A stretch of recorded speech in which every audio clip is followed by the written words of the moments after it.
Hola, saludo, muy buenos días para todos. Ya de nuevo por aquí, recuperando las clases.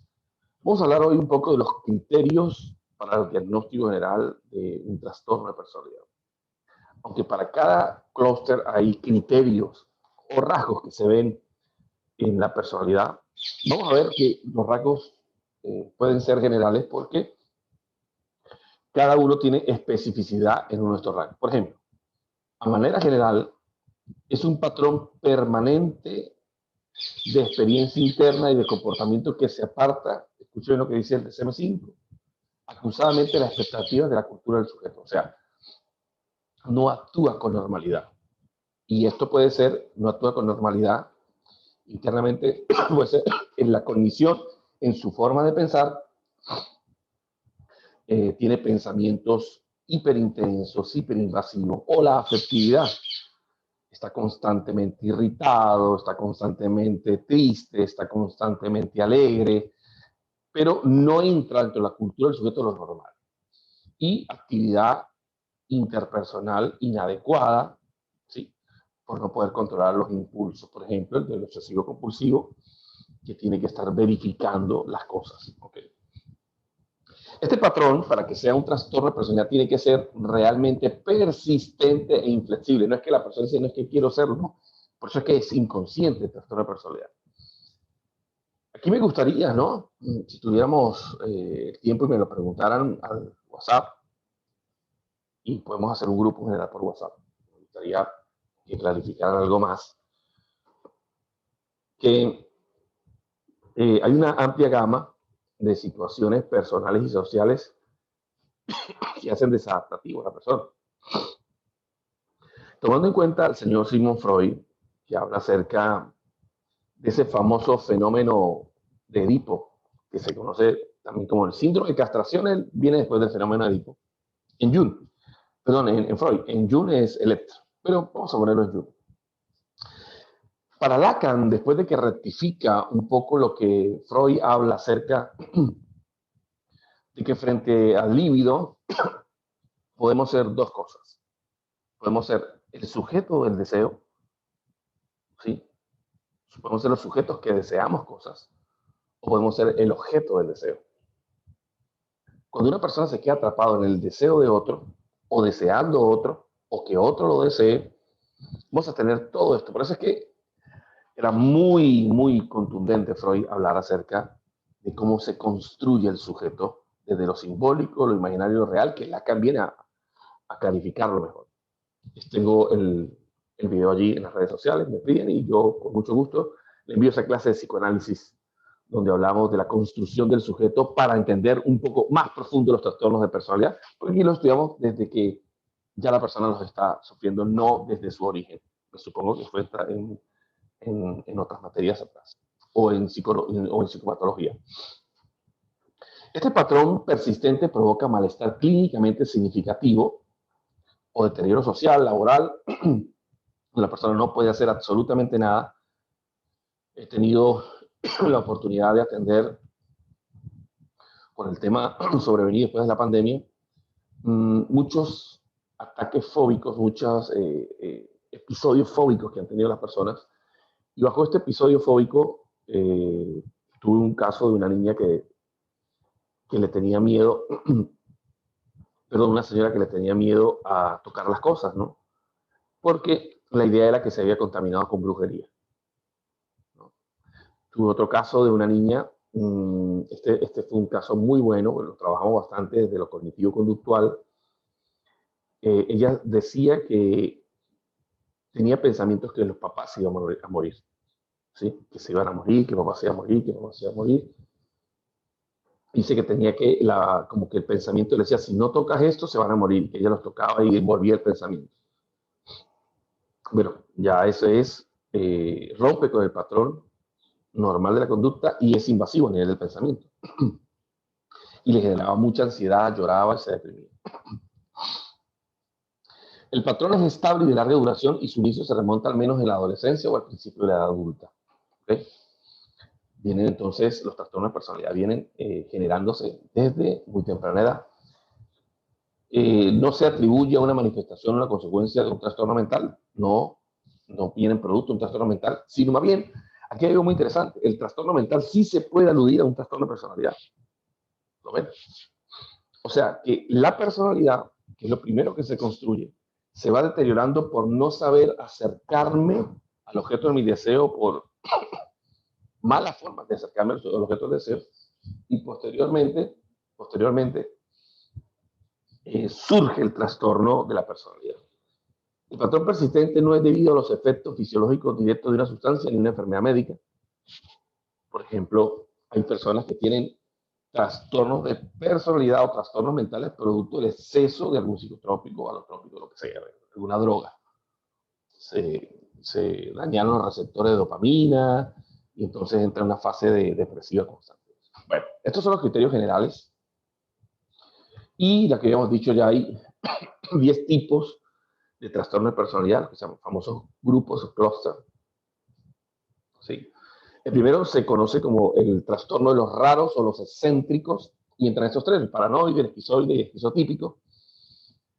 Hay una desconfianza excesiva, injustificada para el paranoide, suspicacia, hay una hipersensibilidad, ya vamos a estudiarlo uno por uno, ¿no? Y restricción afectiva. El paranoide siempre anda dudando de lo que otra persona le dice, tiene sospechas, siente que lo vigilan, es muy, muy delicado de lo hipersensible que es. El esquizoide, que posiblemente de ahí viene la esquizofrenia como trastorno mental, ocurre de una dificultad para establecer relaciones sociales, ausencia de sentimientos cálidos y tiernos, indiferencia a la aprobación. El esquizoide parece ser que en algún momento se aisló del mundo y no quiere absolutamente ningún tipo de relación. Ahora, ya sabemos que detrás de ese comportamiento, de ese patrón, hay no querer ser herido, no querer ser lastimado, producto de experiencias pasadas, ¿no? Está el esquizotípico, que son las normalidades de la percepción, del pensamiento, del lenguaje y la conducta, que no llegan a reunir los criterios para la esquizofrenia, pero que se parece a la esquizofrenia, ¿no? Este grupo de trastornos se caracteriza por un patrón penetrante en la condición, siempre está sospechando, sospecha, hay un lenguaje extraño. Yo tuve la oportunidad de atender a una persona, bueno, cuando tuve la oportunidad de hacer hace años de pasantías, y la persona hablaba con una nave extraterrestre, ¿no? Ella decía que se comunicaba en un lenguaje que ella aprendió durante muchos años en la universidad. O sea, pareciera ser demencia, pero no lo es, porque a veces estaba cuerda y decía, ya, me están hablando, y se retiraba, ¿no? Pero tenía algo de esto, de esquizotípico, ¿no? Y presentan aislamientos normales, son casi, por eso le llaman los excéntricos, ¿no? Los raros, los extraños, porque su contacto con lo social, cuando uno va y estudia a Freud o los seminarios de Lacan, se da cuenta que el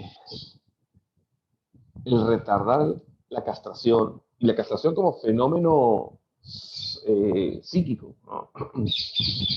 Que es ponerle el límite al niño, que es separar al niño de la mamá, que es que la mamá le dé su lugar al padre en la cabeza del niño.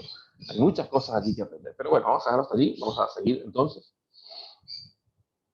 Están los dramáticos, emotivos e inestables, como lo vemos en la lámina. Ya vamos a ver uno por uno más adelante en las otras clases, específico para cada uno de los rasgos que están en el DSM-5, antisocial, conducta antisocial continua, crónica, en las que violan los derechos de los demás, se presentan antes de los 15 años y persisten en la adulta.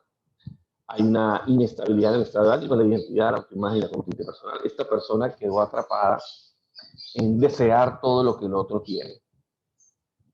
Y lo desea tanto que no solo siente su propia existencia. Y bueno, le causa dolor, le causa daño al otro. Está el histriónico. Ojo. En estos está la naturaleza interna del deseo, ¿no? Siempre va a estar allí presente. O lo que en psicología se llama como el líbido. Mi líbido, que es mi pulsión de vida, quiero que me deseen. El histriónico quiere ser deseado. Entonces tiene una conducta teatral, reactiva y expresada intensamente, quiere ser el centro de atracción, quiere que toda la gente tenga mirada sobre él. A esto lo llamaremos egocentrismo, ¿no? Es superficial en sus relaciones porque lo que quiere es la atención o la aprobación. Y si nosotros vamos mucho más profundo, podemos ver aquí una herida infantil, lo que Jung le llamó el ladrón interior, que mucha gente hoy está mercadeando acerca de los niños heridos, ¿no? Las heridas del alma. Bueno, también está por otro lado el narcisista, que sus sentimientos de importancia y grandiosidad, fantasías de éxito, necesidad de exhibicionismo, de atención y de admiración, y la explotación interpersonal. He tenido la oportunidad de atender a toda una familia fuera del país, por supuesto, con una madre narcisista, y es como de libro, de librito, como dicen los colegas psicólogos.